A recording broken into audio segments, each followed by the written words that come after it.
વિદ્યાર્થી મિત્રો, આપણા વારસાનું જતન ધોરણ 10 પાઠ 7 સ્વાધ્યાય.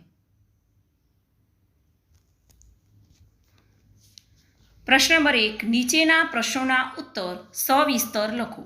1. આપણે આપણા વારસાનું જતન અને સંરક્ષણ શા માટે કરવું જોઈએ? તો આપણો પ્રાકૃતિક અને સાંસ્કૃતિક વારસો વિશ્વમાં ભવ્ય, વિસ્તૃત, સમૃદ્ધ, વૈવિધ્યપૂર્ણ અને અજોડ છે. આપણો પ્રાકૃતિક વારસો કુદરતે આપણને બક્ષેલી અમૂલ્ય દેન છે. આપણે સાંસ્કૃતિક વારસો ભારતવાસીઓના સદીઓના અથાગ પરિશ્રમનું ફળ છે. આપણો વારસો ભારતીય સંસ્કૃતિનું ગૌરવ છે. તે આપણી રાષ્ટ્રીય ઓળખ છે. તે આપણા માટે માર્ગદર્શક છે. ભૂતકાળમાં કરેલી ભૂલોને વર્તમાનમાં સમજીને ભવિષ્ય માટેની યોજના અને વિકાસની દિશા નક્કી કરવામાં વારસો આપણને પથદર્શક બને છે. દેશમાં નવી ચેતનાનો સંચાર કરવામાં વારસો ખૂબ જ ઉપયોગી છે. વારસો એ દેશની પ્રજા માટે આદર્શ હોય છે. તેથી તેને નષ્ટ થતો અટકાવવો આવશ્યક છે. વિદેશી પ્રજાના આક્રમણો અને આપણી જાગૃતિના અભાવને કારણે આપણા દેશના સાંસ્કૃતિક વારસાને ભયંકર નુકસાન થયું છે.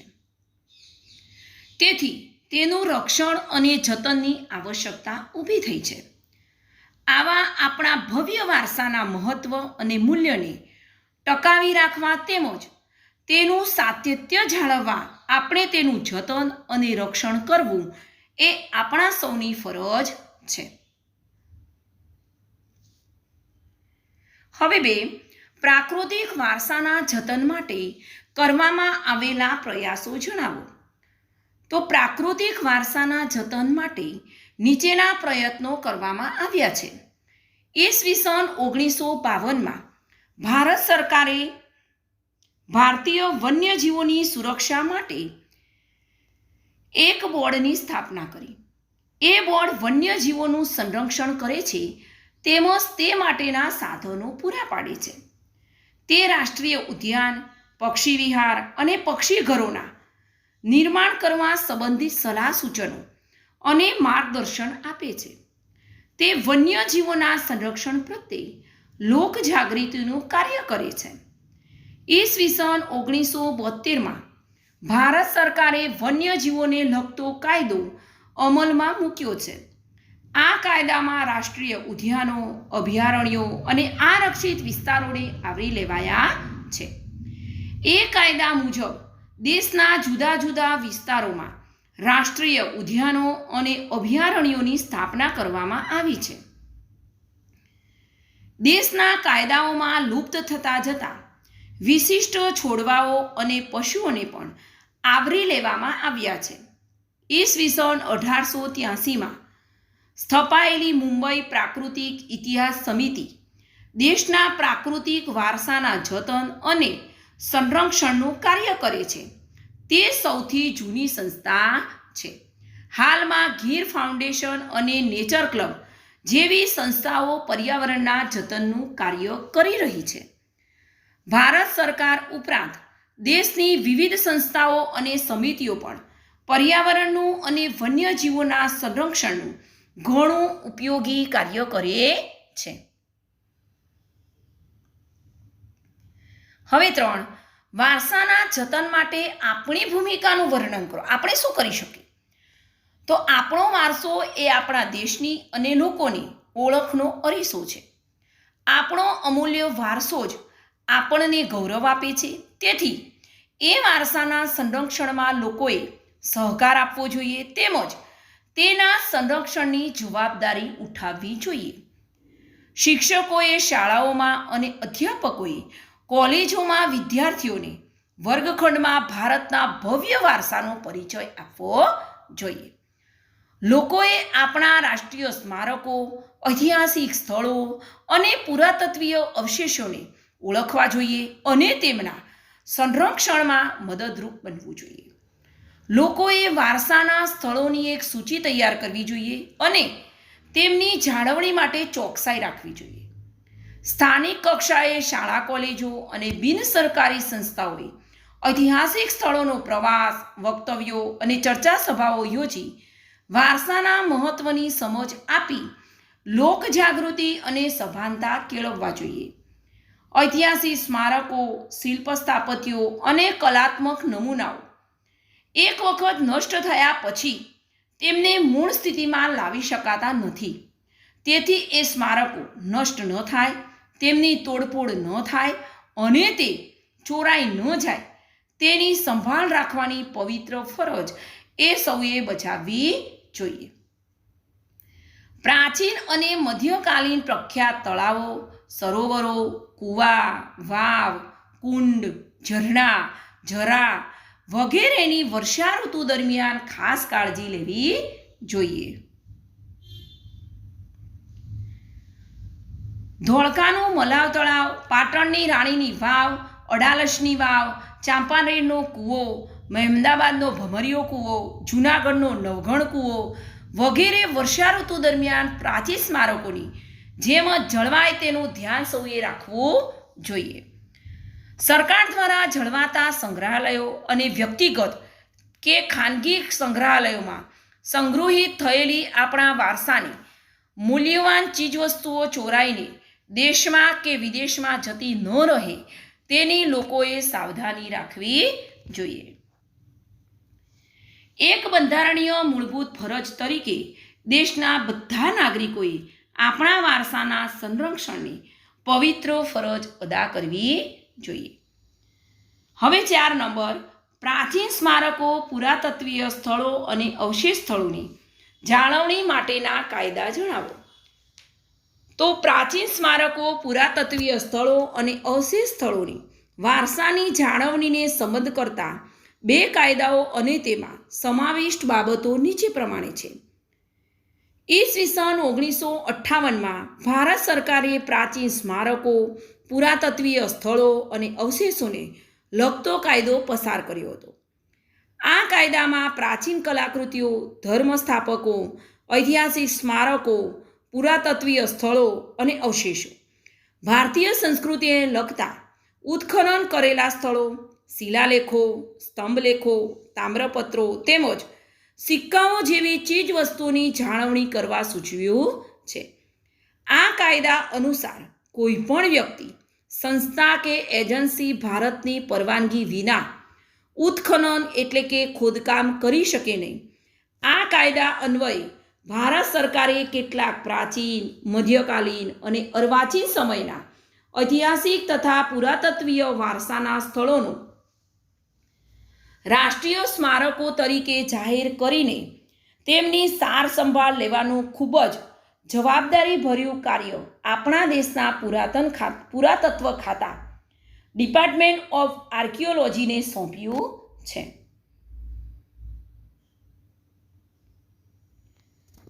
પુરાતત્વ ખાતું નષ્ટ પામેલા કે નષ્ટ થવાની તૈયારીમાં હોય તેવા સ્મારકો કે સ્થળોનું ચોક્કસ પદ્ધતિએ સમારકામ કરાવે છે. આંધ્રપ્રદેશમાં કૃષ્ણા નદી પરની નાગાર્જુન સાગર બહુહેતુક યોજનાઓ કારણે ડૂબમાં જતી સંગમેશ્વર મંદિર અને પાપનાશમ મંદિર સમૂહને પુરાતત્વ ખાતાએ આંધ્રપ્રદેશના મહેબૂબનગર જિલ્લાના આલમપુર ખાતે સફળ ખસેડી સ્થળાંતરિત કર્યા છે. એટલે કે એ યોજનાઓ ડૂબમાં એટલે કે નષ્ટ જતી હતી. એટલે તાજમહાલની આસપાસના વિસ્તારોમાં મથુરાની રિફાઇનરી સહિત ઝડપથી વધી અને વિસ્તરી રહેલા ઉદ્યોગોના ધુમાડાને લીધે થતા વાયુ પ્રદૂષણને કારણે તાજમહલના દૂધ જેવા સફેદ આરસ ઝાંખા પડી ગયા હતા. તાજમહેલને વાયુ પ્રદૂષણથી બચાવવા સરકારે તાત્કાલિક ધોરણે તાજમહેલની આજુબાજુના વાયુ પ્રદૂષણ ફેલાવતા ઉદ્યોગો બંધ કરાવ્યા તેમજ તાજમહલની ઇમારતની નિયમિત સફાઈ કરવાની વ્યવસ્થા કરી. ઈસવીસન 1972માં ભારત સરકારે 2 કાયદા બનાવ્યા. પુરાતત્વીય અથવા અતિ મૂલ્યવાન કલાકૃતિઓ અંગેનો કાયદો. આ કાયદા મુજબ વ્યક્તિગત કે ખાનગી સંગ્રહાલયોની માહિતી એકઠી કરવામાં આવી છે. વન્યજીવોને લગતો કાયદો 1972. તો આ કાયદા હેઠળ રાષ્ટ્રીય ઉદ્યાનો, અભયારણ્યો અને આરક્ષિત વિસ્તારોને સમાવી લેવામાં આવ્યા છે. આ કાયદા અસંગત દેશના જુદા જુદા વિસ્તારોમાં રાષ્ટ્રીય ઉદ્યાનો અને અભયારણ્યોની સ્થાપના કરવામાં આવી છે.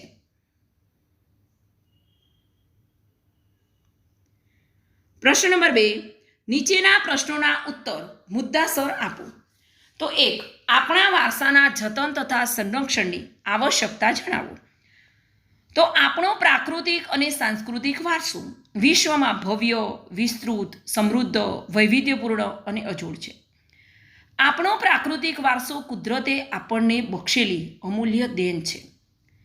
આપણો સાંસ્કૃતિક વારસો ભારતવાસીઓના સદીઓના અથાગ પરિશ્રમનું ફળ છે.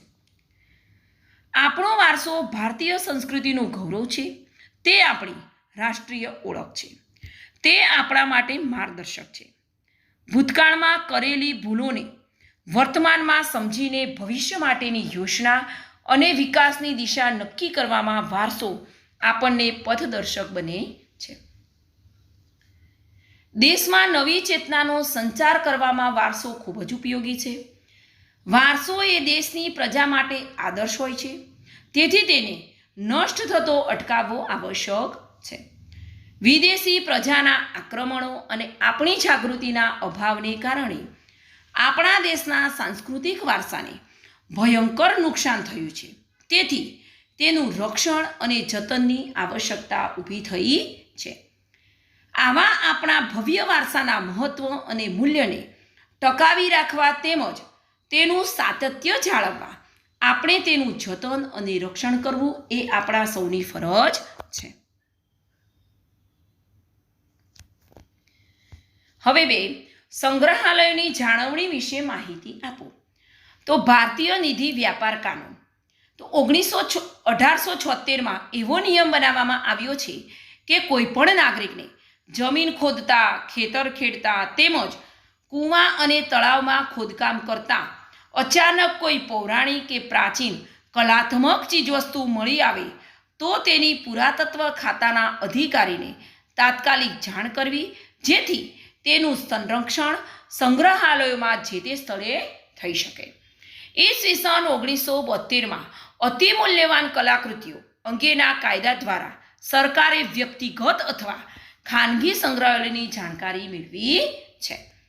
ગુજરાતમાં અમદાવાદ ખાતે લાલભાઈ દલપતભાઈ સંગ્રહાલય, LD ઇન્સ્ટિટ્યૂટ ઓફ ઇન્ડોલોજી અને ભોળાનાથ જેઠાલાલ વિદ્યાભવન, ભોજે વિદ્યાભવન કોબા, ગાંધીનગર ખાતે શ્રી મહાવીર જૈન આરાધના કેન્દ્ર, પાટણ ખાતેથી હેમચંદ્રાચાર્ય જ્ઞાન ભંડાર એટલે કે ગ્રંથાલય વગેરે સંગ્રહાલયો ભારતની પ્રાચીન પાંડુલિપિઓમાં લખાયેલી તેમજ સંસ્કૃત, અર્ધમાગધી, પ્રાકૃત, પાલી વગેરે ભાષાઓની હસ્તપ્રતોની જાળવણી કરે છે.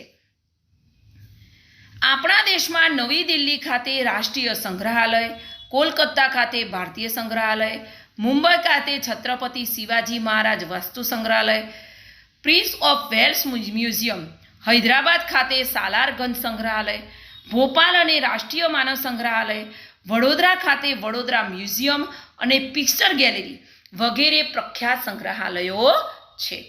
તે આપણા ભવ્ય વારસાની જાળવણી અને સંરક્ષણનું મહત્વનું કાર્ય કરી રહ્યા છે. તેમનું જતન અને રક્ષણ કરવું એ નાગરિકોની પવિત્ર ફરજ છે. હવે 3, ઐતિહાસિક સ્મારકોનું સમારકામ કરતી વખતે ધ્યાનમાં રાખવા જેવી બાબતો જણાવો. તો ઐતિહાસિક સ્મારકોનું સમારકામ કરતી વખતે નીચેની 2 બાબતો ધ્યાનમાં રાખવી જોઈએ. કોઈ પણ ઐતિહાસિક સ્મારકનું સમારકામ કરતી વખતે તેનું મૂળ સ્વરૂપ તેમજ તેનો આકાર, કદ, સ્થિતિ, રંગ વગેરે જેમ હોય તેમ જળવાઈ રહેવા જોઈએ. ઐતિહાસિક સ્મારકોનું સમારકામ કરવા માટે કેન્દ્ર સરકારે કે રાજ્ય સરકારે નિષ્ણાતોની સલાહ લઈને વૈજ્ઞાનિક ઢબે આયોજન કરવું જોઈએ. હવે 4, પ્રવાસન સ્થળોની સ્વચ્છતા અને જતન વિશે તમારા મંતવ્યો લખો. તો પ્રવાસન સ્થળોની સ્વચ્છતા અને જતન વિશેના મંતવ્યોનો ખ્યાલો નીચે પ્રમાણે છે. પ્રવાસન સ્થળોની સ્વચ્છતા અને જતન માટે હું નીચે પ્રમાણે કરીશ. કોઈપણ પ્રકારની ચીજ વસ્તુ માટે પ્લાસ્ટિકનો ઉપયોગ ન કરવો જોઈએ. કચરો ગમે ત્યાં ન ફેંકવો. નાનો મોટો બધો જ કચરો કચરા પેટીમાં જ ફેંકવો જોઈએ. ઐતિહાસિક સ્મારકો પર બિનજરૂરી લખાણ લખીને કે ચિત્રો દોરીને તેમને નુકસાન ન પહોંચાડવું જોઈએ. ગંદકીનો યોગ્ય નિકાલ કરવો જોઈએ. પાન કે ગુટકા ખાઈને ગમે ત્યાં થૂંકવું ન જોઈએ. પ્રાચીન કે અર્વાચીન સ્થાપત્ય સ્થળોની આસપાસ પ્રદૂષણ કરવું જોઈએ નહીં. ઐતિહાસિક મહત્વ ધરાવતા તળાવો, સરોવરો, વાવ, કૂવા, કુંડ વગેરેની વર્ષાઋતુ દરમિયાન ખાસ કાળજી લેવી જોઈએ. રાસાયણિક પ્રક્રિયાઓ દ્વારા ઐતિહાસિક સ્મારકોની સાફ સફાઈ કરતી વખતે તેમની અત્યંત કાળજીપૂર્વકની માવજત કરવી જોઈએ. તેમના મૂળ સ્વરૂપ તેમજ તેમનો આકાર, કદ, સ્થિતિ, રંગ વગેરે જેમ હોય તેમ જળવાઈ રહેવા જોઈએ. દેશ વિદેશના પ્રવાસીઓ આપણા ઐતિહાસિક વારસાને કોઈપણ પ્રકારે નુકસાન ન પહોંચાડે એ માટે તેમને જાગૃત અને સાવધાન કરવા જોઈએ. કુદરતી આફતોથી પ્રવાસન સ્થળોને નુકસાન થાય તો તેમની ફરીથી મૂળ સ્વરૂપમાં લાવવા માટે ત્વરિત સઘન પ્રયત્નો કરવા જોઈએ. હવે પાંચમું છે ભારતની વિવિધતામાં એકતા વિશે નોંધ લખો. તો ભારત દેશની વિવિધતામાં જ વિશ્વમાં તેની આગવી ઓળખ છે. વિવિધ જાતિઓ, જ્ઞાતિઓ, રીતિ રિવાજો, સંસ્કૃતિઓ, ભાષાઓ, ધર્મો અને સંપ્રદાયોને પોતાના સમાવીને ભારતે વસુધૈવ કુટુંબકમ ભાવનાને વિશ્વમાં સાકાર કરી છે. સમગ્ર દુનિયા એક વિશાળ કુટુંબ છે એવી ભાવના ભારતમાં વૈદકાળથી પ્રચલિત છે. ભારતની પ્રાચીન સંસ્કૃતિને સમાજમાં સમન્વય અને સહિષ્ણુતાના બીજ આવ્યા, જેમાંથી આજે વિશાળ વટવૃક્ષ બન્યું છે. યુએસએના શિકાગો શહેરમાં યોજાયેલી વિશ્વ ધર્મ પરિષદમાં સ્વામી વિવેકાનંદે પોતાના ભાષણમાં ભારતીય સંસ્કૃતિના એ વિશિષ્ટ મકાને રજૂ કરતા કહ્યું કે મને કહેતા ગર્વ થાય છે કે જે ધર્મનો, હિન્દુ ધર્મનો હું પ્રતિનિધિ છું, તે ધર્મ જગતને સહિષ્ણુતા અને વિશ્વ બંધુત્વના પાઠો શીખવ્યા છે. ભારત બિનસાંપ્રદાયિક દેશ છે. જગતના લગભગ બધા જ ધર્મો પાળતી પ્રજા ભારતમાં વસી છે. હિન્દુ, બૌદ્ધ, જૈન, પારસી, ઇસ્લામ, ઈસાઈ વગેરે ધર્મોની ગાઢ અસર ભારતીય સંસ્કૃતિ પર થયેલી જોવા મળે છે. પ્રાચીન ભારતના જ્યોતિર્ધરોને ભારતની સાંસ્કૃતિક એકતા પર ખૂબ ભાર મૂક્યો હતો. આથી જ તેમણે સમગ્ર દેશને ભારતવર્ષ એવું વિશાળ નામ આપ્યું હતું. તેમણે તેમની પ્રાર્થનાઓમાં સમગ્ર ભારતને આવરી લેતી 7 પવિત્ર નદીઓનો સમાવેશ કર્યો છે. ભારતના ઋષિમુનિઓ, સૂફી સંતો, સ્વામી વિવેકાનંદ, દયાનંદ સરસ્વતી, મહાત્મા ગાંધી વગેરે યુગ પુરુષોએ હંમેશા શાંતિ, સમન્વય અને વિશ્વ બંધુત્વની વાતો પર ભાર મૂક્યો છે. ભારતમાં અનેક ધર્મો, સંપ્રદાયો, જ્ઞાતિઓ, જાતિઓ, ભાષાઓ, રીતિરિવાજો, પરંપરાઓ, ઉત્સવો, તહેવારોના લોકો સમરસતાથી જીવન જીવે છે. તેઓ સહઅસ્તિત્વની ભાવનાથી પોતાનું જીવન જીવે છે. આમ વિવિધતામાં એકતાનું સર્જન અને દર્શન એ ભારતીય સંસ્કૃતિની વિશિષ્ટતા છે. પ્રત્યેક યુગમાં ભારતીય પ્રજાએ વિશિષ્ટતાનું સંવર્ધન અને જતન કર્યું છે. હવે પ્રશ્ન નંબર 3. નીચેના પ્રશ્નોના ઉત્તર ટૂંકમાં લખો. 1. પર્યટન ઉદ્યોગથી થતા લાભ દર્શાવો. તો યુનેસ્કોએ ભારતના 32 જેટલા સાંસ્કૃતિક અને પ્રાકૃતિક સ્થળોને વૈશ્વિક વારસાના સ્થળોમાં સમાવિષ્ટ કર્યા છે. તેથી દર વર્ષે પરદેશથી અનેક પ્રવાસીઓએ સ્થળોને જોવા, જાણવા અને સંશોધન કરવા આવે છે. પરિણામે દેશમાં પ્રવાસ પર્યટનનો એક ઉદ્યોગ તરીકે વિકાસ થયો છે. આ ઉદ્યોગથી જે તે રાજ્યને અને દેશને નીચે દર્શાવેલા આર્થિક લાભ થાય છે. પ્રવાસનને લીધે પ્રવાસના સ્થળોથી હોટલો, રેસ્ટોરન્ટોના માલિકોને, ખાદ્ય પદાર્થોના વિક્રેતાઓને, સ્થાનિક કલા કારીગીરીની વસ્તુઓ વેચતા વેપારીઓને સારી આવક થાય છે. પ્રવાસન પ્રવૃત્તિને લીધે ફેરિયાઓ અને સ્થાનિક પ્રજાને રોજગારી મળે છે. ટૂર્સ ટ્રાવેલ્સની સુવિધાઓ પૂરી પાડતા એજન્ટો અને ઓપરેટરોની કમાણી થાય છે. જે તે રાજ્ય સરકારને જુદા જુદા ટેક્સની આવક થાય છે. દર વર્ષે લાખોની સંખ્યામાં ભારતમાં આવતા આંતરરાષ્ટ્રીય પ્રવાસીઓને લીધે દેશને કિંમતી વિદેશી હુંડિયામણની કમાણી થાય છે. પર્યટન ઉદ્યોગ ભારતના લોકોની સાંસ્કૃતિક કલાઓ અને પરંપરાઓને દુનિયા સમક્ષ પ્રગટ કરવાની તક પૂરી પાડે છે. વિદેશી પ્રવાસીઓ આપણી ભાતીકળ સંસ્કૃતિની ઓળખ વિશ્વ ફલક પર કરાવી દેશની પ્રતિભાને ઉજ્જવળ બનાવે છે. સાંસ્કૃતિક વારસાના સ્થળોની આસપાસ રેલવે, પાકા રસ્તા, સંદેશા વ્યવહાર, વીજળી, પાણી જેવી સગવડોનો વિકાસ થાય છે. પર્યટન ઉદ્યોગોને લીધે ફોટોગ્રાફી, ઘોડેસવારી અને નૌકાવિહાર જેવી પ્રવૃત્તિઓને પ્રોત્સાહન મળે છે. આંતરરાષ્ટ્રીય દ્રષ્ટિએ આપણો પ્રવાસન ઉદ્યોગ દેશના અર્થતંત્રના વિકાસમાં નોંધપાત્ર ફાળો આપે છે. હવે બીજા નંબરનો પ્રશ્ન છે, આપણા વારસાને લોકો કઈ રીતે નુકસાન પહોંચાડે છે? તો આપણા વારસાને લોકો નીચે દર્શાવેલી રીતે નુકસાન પહોંચાડે છે. નદીઓ, ઝરણા, સરોવરો વગેરેને પ્રદૂષિત કરીને, જંગલો, વૃક્ષો વગેરેને આડેધડ કાપીને, જીવજંતુઓ અને વન્યજીવોને મારી નાખીને, શિલ્પો, સ્થાપત્યો, ઐતિહાસિક ઇમારતોને ખંડિત કે વિકૃત કરીને, તેમની આજુબાજુ ગંદકી કરીને, શિલાલેખોના લખાણને ભૂસી નાખીને. હવે 3, મુંબઈ પ્રાકૃતિક ઇતિહાસ સમિતિની રચના ક્યારે થઈ હતી? તે શું કાર્ય કરે છે?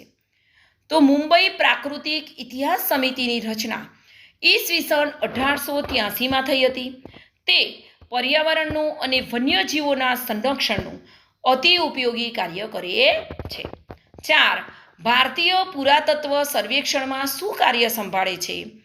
ભારતીય પુરાતત્વ સર્વેક્ષણ નામનું સરકારી ખાતું પોતાની દેખરેખ હેઠળ લગભગ 5000 કરતાં વધારે સ્મારકો અને ઐતિહાસિક સ્થળોની જાળવણી માટેનું કાર્ય કરે છે. 5, સ્વામી વિવેકાનંદે વિશ્વ ધર્મ પરિષદમાં ધર્મ વિશે શું કહ્યું હતું? તો સ્વામી વિવેકાનંદે યુએસએના શિકાગો શહેરમાં યોજાયેલ વિશ્વ ધર્મ પરિષદમાં હાજરી આપી હતી. સ્વામી વિવેકાનંદે શિકાગોમાં યોજાયેલ વિશ્વ ધર્મ પરિષદમાં ભારતીય ધર્મ વિશે આ પ્રમાણે કહ્યું હતું: મને કહેતા ગર્વ થાય છે કે જે ધર્મનું પ્રતિનિધિ છું તે ધર્મ જગતને સહિષ્ણુતા અને વિશ્વ બંધુત્વના પાઠો શીખવ્યા છે.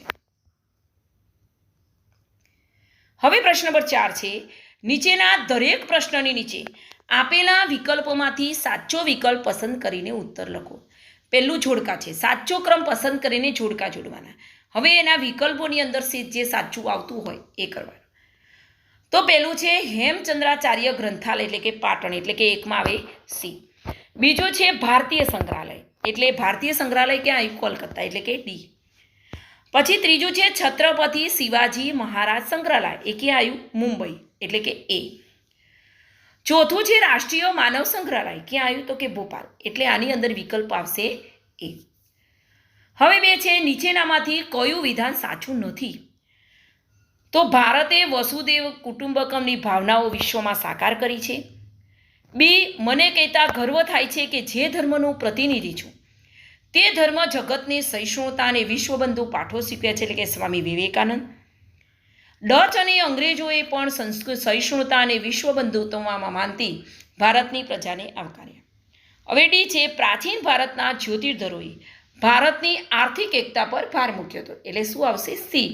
આ 3 તો આવે જ, એટલે સી આવે એ કે વિધાન સાચું નથી કે ડચ અને અંગ્રેજોએ પણ સહિષ્ણુતા અને વિશ્વબંધુત્વમાં માનતી ભારતની પ્રજાને આવકાર્યા હતા. એ આવકાર્યા નહોતા, હળદૂત કર્યા હતા વધારે પડતા, એટલે આવકાર્યા નહોતા, એટલે વિધાન આવે. હવે 3, તાજમહેલના શ્વેત સંગેમરમર આરસ ઝાંખા અને પીળા પડી રહ્યા હતા. તેનું કારણ શું હતું? ભૂમિ પ્રદૂષણ, જળ પ્રદૂષણ, વાયુ પ્રદૂષણ કે ધ્વનિ પ્રદૂષણ? તો શું આવશે? સી, વાયુ પ્રદૂષણ. હવે આ સ્વાધ્યાયના પ્રશ્નો પાકા કરવાના અને સમજવાના, જેથી તમારે બોર્ડની પરીક્ષામાં ઘણા જ કામમાં